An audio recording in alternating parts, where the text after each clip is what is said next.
I want to start off, let me just check some numbers. I want to read these numbers because I think they're very significant. Since January of this year,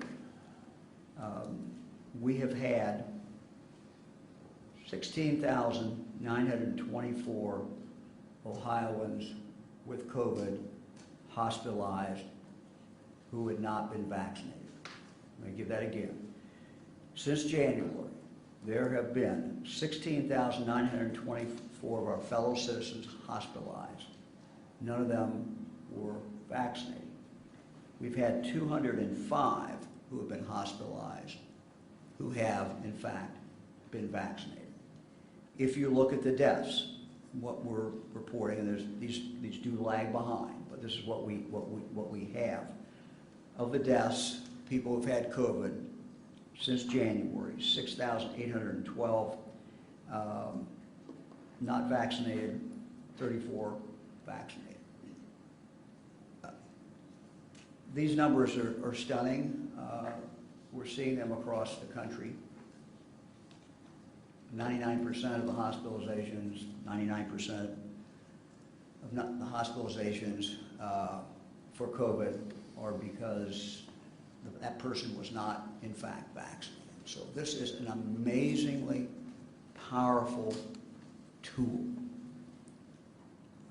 I think all of us share the goal of having all our children, whose families want them to be able to go to school 5 days a week, beginning in August or whenever the school starts, and to be able to complete the year and do that.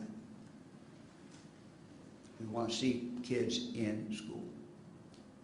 For that to happen, it's very important that anybody, any child who can be vaccinated, become vaccinated.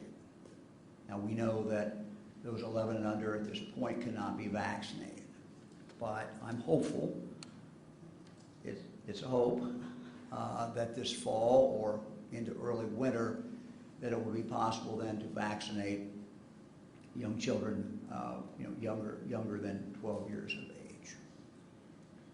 We know that not every child can be vaccinated today, and we know that not every child has been vaccinated, even those who can in fact be vaccinated.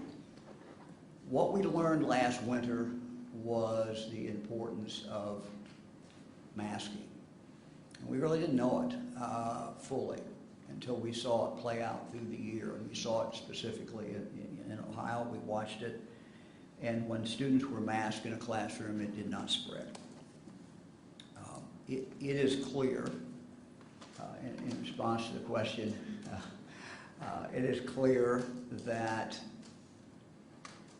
we will need to let this decision be made by the parents, and this decision be made by the schools. We have, throughout our history, been a very local government state, a very local school state. But as governor of the state, I have the obligation to share the best data that we have.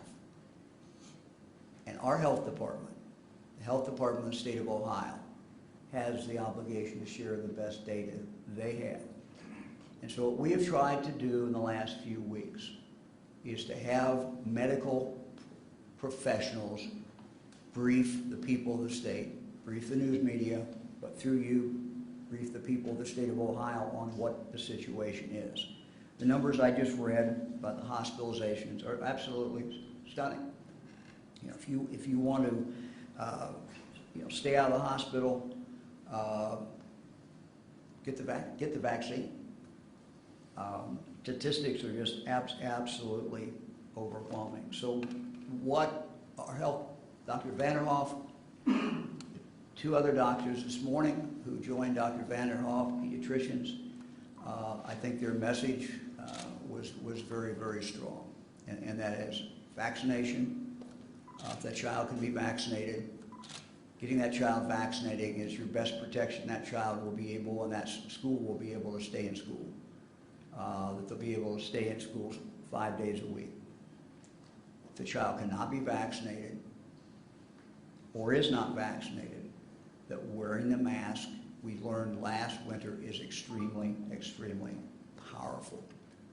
So you saw today these three medical experts speaking on behalf of the Ohio Health Department tell the people of the state of Ohio that these are two tools to be used if you want your child to stay in school. What we don't have is any experience of the COVID going through the state and kids in school not masking. Now, there may have been a school here or a school there, but by and large, last winter, last whole school year, we had kids who were masked. And what we saw when we went in and tested it, and we actually tested it, is that you saw very, very little spread directly in the classroom. So schools will make their own decision. I'll make it very clear. This is local. Schools will make the decision. Parents will make the decision whether their individual child is going to wear that mask if the school doesn't elect to do it. But the evidence is just absolutely overwhelming. You know, I desperately want to see our kids in school this year. We do not want to go through a year where they're in and out of school. We do not want to go through a year when many of them are remote. This is how we do it. We do it with vaccinations. We do it with masking. If we do those two things, vaccinations when the child can be vaccinated and masking for everybody who cannot be vaccinated, we will have a decent school year. Kids will be able to stay in school, and it's something I think that all Ohioans ought to be able to agree on that is the goal. How many school outbreaks will it take before they're mandated? I mean, I know I'm sorry? schools, how many outbreaks, how many child deaths will it take before they are mandated? Because I know there are schools that are not going to do it unless you're required. Look, let me be quite candid. I do not believe I have the ability today to mandate that. Why not? Yeah. I could make a smart comment, but I won't. There's not the appetite in this state today for that kind of a mandate. We did it last year with schools. It worked very, very well. There's not the appetite in this state to do that. I do not effectively have the ability to do that. But what I do have the ability to do, and what our health department has the ability to do, is to tell what the facts are. And let me just give one more fact. The quarantining issue. Quarantining goes back decades and maybe centuries, I suppose. Well predates COVID. And you saw what happened last year. What we found out is that when kids were masked in a classroom, if Sally was even 3 feet away from Billy and Billy had COVID, we didn't see much spread.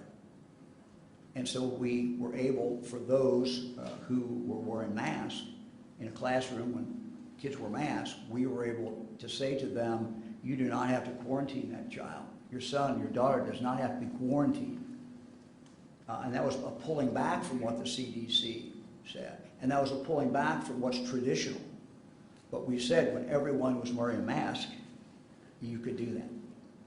And so I would just, again, point that out to our schools and point that out to parents that as they make decisions about that your child who plays sports, your child who's in the theater, your child who's in debate, whatever they love to do, there's nothing more important than the child being able to find something, a passion that they have, that they love to do. If you want your child to play sports, not being vaccinated and not being masked in school is a recipe for that not happening, or for that to be certainly at least potentially interrupted. So much better chance everybody in the classroom is masked because the protocols that will be by the local health department are simply different based upon that fact. So that's just a fact and something for people to weigh. But we're at a point in this pandemic where information is out there. We're going to continue to put information out there. But we're at a point where these decisions must be left to the local community. They must be left to the parents.